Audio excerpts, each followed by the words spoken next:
everyone, we are back with a video on mental health। तो जैसा कि हम सभी जानते हैं कि हमारा मेंटल हेल्थ बहुत इम्पॉर्टेंट है। तो एक्चुअली ये मेंटल हेल्थ होता क्या है? मेंटल हेल्थ जो होता है वो एक स्टेट होता है जिसमें एक पर्सन, एक इंडिविजुअल, उसकी क्या कैपेबिलिटी है, वो क्या कर सकता है, उसकी क्या क्षमताएँ हैं, वो सब रियलाइज़ करता है और अपने जो सक्सेसफुल मेंटल एक्टिविटी है उसको करता है, जो कि इंक्लूड करता है कि उसकी normal day to day life में जो स्ट्रेसेस हो रही हैं, उसकी प्रोडक्टिविटी क्या है, वो उसका कितना पोटेंशियल है, वो कितना अच्छा काम कर सकता है और वो अपनी कम्युनिटी में क्या कंट्रीब्यूट करता है, सोशल वर्क में कितना एक्टिव रहता है। फिर उसके बाद मेंटल इलनेस होती क्या है। हमने तो भी बात की कि मेंटल हेल्थ क्या होता है। अब मेंटल इलनेस क्या होती है? तो जो मेंटल इलनेस होती है वो एक मेंटल हेल्थ की कंडीशन होती है जो कि अफेक्ट करती है आपके मूड को, आपके थिंकिंग को, आपके बिहेवियर को। मेंटल इलनेस आपका डिप्रेशन हो सकता है, एंजाइटी हो सकता है, एंजाइटी डिसऑर्डर्स हो सकते हैं, सिजोफ्रेनिया हो सकता है, ईटिंग डिसऑर्डर हो सकते हैं, एडिक्टिव बिहेवियर हो सकता है। बहुत सारे लोग अपने मेंटल हेल्थ को लेकर के बहुत कंसर्न होते हैं। जब ये मेंटल इलनेस बन जाती है तब वो ज़्यादा प्रॉब्लम क्रिएट करती है, जो कि बहुत सारे साइंस एंड सिम्टम्स शो करती है, जिसमें से कि सबसे इम्पॉर्टेंट जो होता है वो ये होता है कि आप अपने डे टू डे लाइफ के स्ट्रेसेस से कोप अप नहीं कर पाते हो। आप उसमें क्या होता है कि आपके फंक्शनिंग, आपके सोचने की क्षमताएँ डिक्रीज़ कर जाती है। आप कॉन्टीन्यूसली सैड रहते हो, अपने डे टू डे लाइफ के वर्क जो होते हैं वो नहीं करना चाहते, स्कूल नहीं जाना चाहते, कॉलेजेस नहीं जाना चाहते, अपना काम नहीं करना चाहते, ये होता है। फिर हमें कब साइकेट्रिस्ट के पास जाना चाहिए, ये इंपॉर्टेंट है कि कब हमें ये रियलाइज़ होगा कि नहीं, हमें एक बार साइकेट्रिस्ट को कंसल्ट करना चाहिए इससे बाहर आने के लिए। तो जब हमें ये लगे कि हम कॉन्टीन्यूसली बहुत सैड रह रहे हैं, बहुत लो फील कर रहे हैं। सैडनेस तो सभी को होती है, बट जब ये सैडनेस, ये लोनेस 14 डेज से ज़्यादा होती है तो उस केस में हमें साइकेट्रिस्ट को कंसल्ट करना चाहिए। हम किसी चीज़ में फोकस नहीं कर पाते, बहुत कंफ्यूज से रहते हैं, बहुत ज़्यादा डर लगता है, या किसी चीज़ को लेकर बहुत ज़्यादा टेंशन होती है, किसी चीज़ का गिल्ट होता है। फिर कभी हमारा मूड कभी कॉन्टीन्यूस एकदम सडनली चेंज होगा, कभी हाई होगा, कभी लो होगा। हम फैमिली और फ्रेंड्स से बहुत कट के रहने लगेंगे, बहुत अलग से रहने लगेंगे, हमेशा टायर्डनेस सी फील होगी, लो एनर्जी फील होगी, स्लीपिंग प्रॉब्लम होगी। हम जो रियलिटी है उसको देखना नहीं चाहेंगे, उससे हम अपनी अलग ही दुनिया में रहेंगे। तो जो फिज़िकल साइंस होगी वो हमें स्टमक पेन होगा, बैक पेन होगा, हेडेक होगा और बहुत सारे अदर रीजंस भी हो सकते हैं पेन के। फिर और क्या हमें देखने को मिलेगा कि हम अपनी डेली स्ट्रेसेस से बाहर नहीं आ पाएंगे। अल्कोहल का मिसयूज़ करना स्टार्ट हो जाएगा, ईटिंग हैबिट्स चेंज हो जाएगी, बहुत ज़्यादा गुस्सा आएगा, सुसाइड करने का थॉट आएगा। ये सारी चीज़ें होती हैं। जब हमें ये सब में से कुछ भी बहुत ज़्यादा देखने को मिलता है तो हमें साइकेट्रिस्ट को कंसल्ट करना चाहिए। साइकेट्रिस्ट को कंसल्ट करने में कुछ बुराई नहीं है। कॉजेज़ क्या हो सकते हैं? जेनेटिक हो सकते हैं, इन्वायरमेंटल फैक्टर्स हो सकते हैं, या ब्रेन की केमिस्ट्री या न्यूरोट्रांसमीटर में कोई चेंज हो जाए तो इसके कॉन्सिक्वेंसेस क्या होते हैं? क्या होगा अगर आप मेंटली हेल्थी नहीं हो, मेंटली आपको कोई इशू है, आप परेशान हो, तो उससे क्या होगा कि आप अपनी लाइफ को एंजॉय नहीं करना चाहोगे, फैमिली में झगड़े बढ़ जाएंगे, रिलेशनशिप डिफ़िकल्टी होगी, आप सोशली आइसोलेट रहना चाहोगे। इस प्रॉब्लम से निकलने के लिए आप टोबैको, अल्कोहल या कुछ और ड्रग्स यूज़ करने लग जाओगे। आप स्कूल, वर्क, ये सब कुछ मिस करने लगोगे, आप नहीं जाना चाहोगे, नहीं करना चाहोगे। फाइनेंशियल प्रॉब्लम होगी, पॉवर्टी होगी। फिर उसके बाद आपको खुद को हार्म करने का सोचोगे। इम्यून सिस्टम आपकी वीक हो जाएगी और अदर डिजीज़ेस भी हो जाएंगी। फिर इसका ट्रीटमेंट क्या है? तो ट्रीटमेंट ये है कि आप अपने फैमिली के पास रहो, आप फिजिशियन से कंसल्ट करो, आप साइकेट्रिस्ट से कंसल्ट करो। साइकेट्रिस्ट होता क्या? साइकेट्रिस्ट वो मेडिकल डॉक्टर होते हैं जो कि डायग्नोज करते हैं और ट्रीट करते हैं आपकी मेंटल इलनेस को। साइकोथेरेपिस्ट के पास जाओ, फिर उसके बाद आप मेडिकेशंस लो, आप सोशल वर्क करो, फैमिली के साथ ज़्यादा से ज़्यादा टाइम बिताओ। मेडिकेशंस क्या क्या हो सकती हैं? एंटी डिप्रेसेंट हो सकती हैं, एंटी एंजाइटी हो सकती हैं, और मूड स्टेबलाइजिंग और एंटी साइकोटिक होती है। और सबसे इंपॉर्टेंट चीज़, कुछ एंटी डिप्रेसेंट होती है वो आपकी एडिक्टिव नहीं होती है, वो कोई डिपेंडेंसी कॉज नहीं करती हैं, ठीक है। अब उसके बाद हम आएंगे मिथ्स और फैक्ट्स क्या होते हैं मेंटल इलनेस के। तो जो सबसे पहला मिथ है वो ये है कि जो साइकेट्रिक डिसऑर्डर होता है ये एक ट्रू मेंटल इलनेस नहीं होती है, जैसे कि हार्ट डिजीज़ेज़ या डायबिटीज़ होते हैं। और जिन पीपल को मेंटल इलनेस होता है वो क्रेजी होते हैं, ये हमारा मिथ है। बट फैक्ट क्या है? फैक्ट ये है जो ब्रेन डिसऑर्डर होते हैं वो भी हार्ट डिजीज़ और डायबिटीज़ की तरह ही एक मेडिकल इलनेस है और इसको ट्रीट करना ज़रूरी है। और ये बहुत इम्पॉर्टेंट है कि इसको ट्रीट किया जाए और इससे इंसान कोप अप करे। रिसर्च ये शो करते हैं कि जेनेटिक और बायोलॉजिकल कॉजेज़ हो सकते हैं साइकेट्रिक डिसऑर्डर की, और इनको हम इफ़ेक्टिवली बहुत अच्छे से ट्रीट कर सकते हैं। फिर सेकंड मिथ क्या है कि मुझे तो ये हो ही नहीं सकता, मैं इसके लिए वल्नरेबल नहीं हूँ। जो पीपल जिन लोगों की पेरेंटिंग वीक होती है या जिनका कैरेक्टर वीक होता है, जो वीक होते हैं, उन्हें ही सिर्फ हो सकता है, हमें तो हो ही नहीं सकता। ऐसा कुछ नहीं है। फैक्ट ये है कि हम सभी वल्नरेबल हैं, किसी को भी हो सकता है मेंटल इलनेस। इसलिए प्लीज़ किसी का मजाक नहीं उड़ाएं इस चीज़ को लेकर के, इसके लिए सभी प्रोन हो सकते हैं।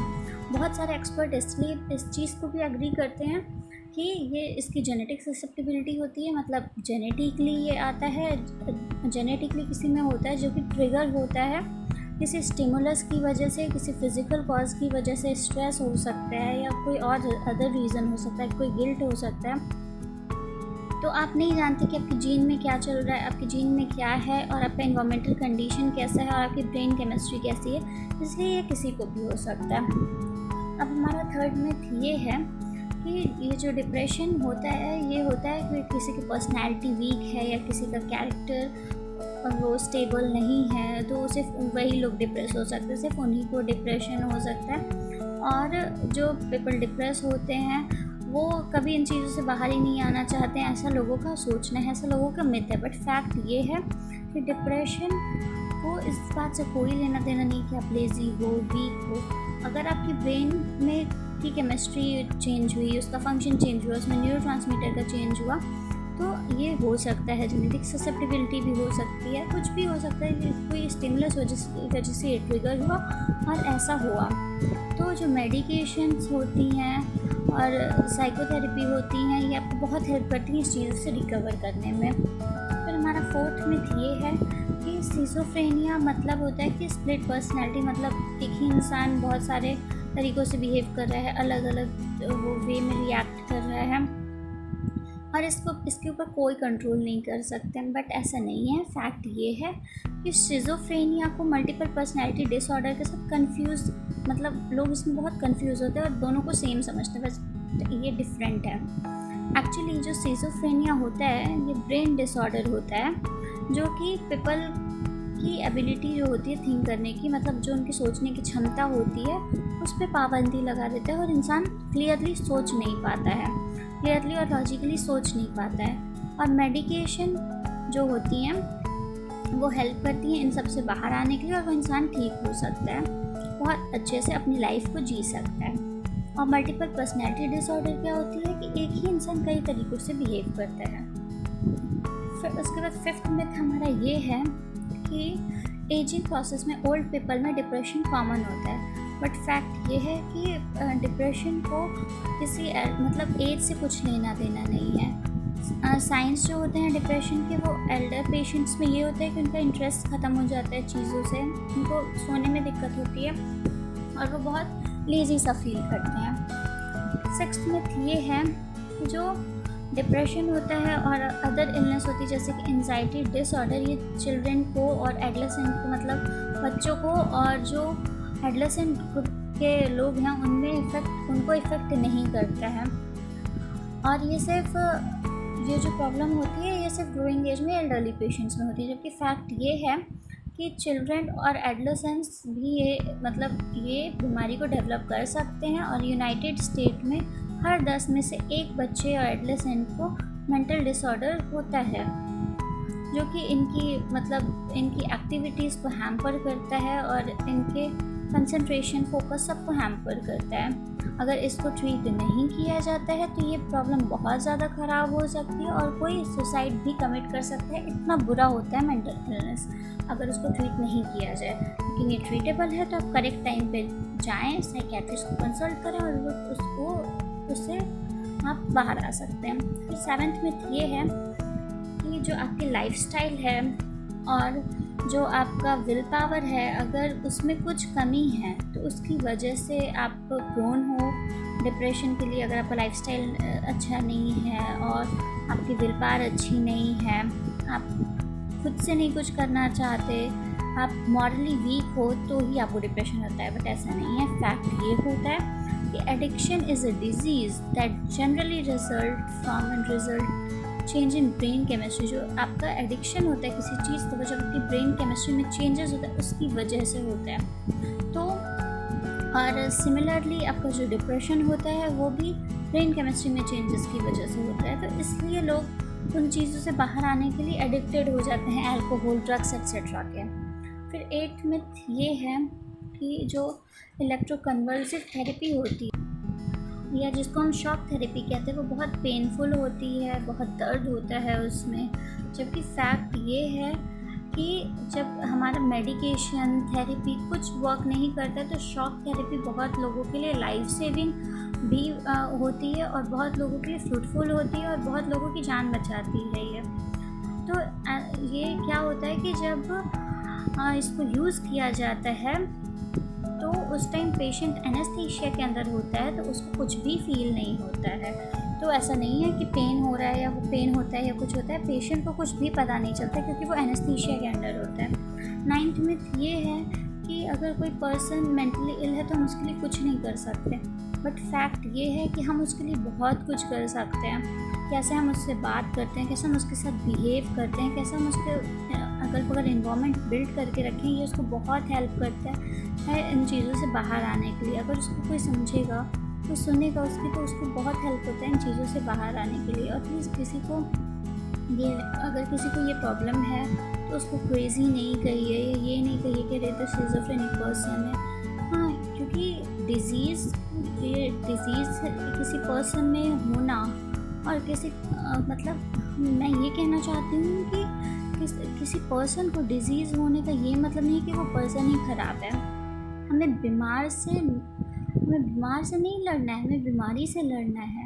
तो इसलिए इस चीज़ में आप अलग अलग करके रखिए कि आप पर्सन को शिज़ोफ्रेनिक कह रहे हो बट आप पर्सन को क्रेज़ी कह रहे हो, इससे आप उसके लिए आप कंडीशंस और वर्स कर रहे हो। तो इसलिए किसी को ऐसे लेबल नहीं करना चाहिए, हमें उससे बहुत ही पोलाइटली बिहेव करना चाहिए। 10th मिथ ये है कि जिन पीपल को सीवियर मेंटल इलनेस होती है तो वो ये मानते हैं कि जिन पीपल को सीवियर मेंटल इलनेस जैसे कि सिजोफ्रेनिया वगैरह होता है वो बहुत ही डेंजरस होता है, बहुत ही वायलेंट होते हैं। बट ऐसा कुछ नहीं है। इनफैक्ट फैक्ट ये है कि स्टैटिक ये प्रूव करते हैं कि जो नॉर्मल पीपल होते हैं उनमें ज़्यादा टेंडेंसी होती है झगड़ा करने की, वो ज़्यादा वायलेंट होते हैं in comparison to mentally ill people. क्योंकि मेंटली इल पीपल खुद डरे हुए होते हैं, कन्फ्यूज होते हैं, तो इनमें ये वो बहुत झगड़ा नहीं करते, वो शांत रहते, वो खुद ही अपने में इतना परेशान रहते हैं कि वो क्यों झगड़ा करेंगे। तो उनसे ज़्यादा झगड़ा जो नॉर्मल पीपल होते हैं वो करते हैं। So thank you and okay, bye bye.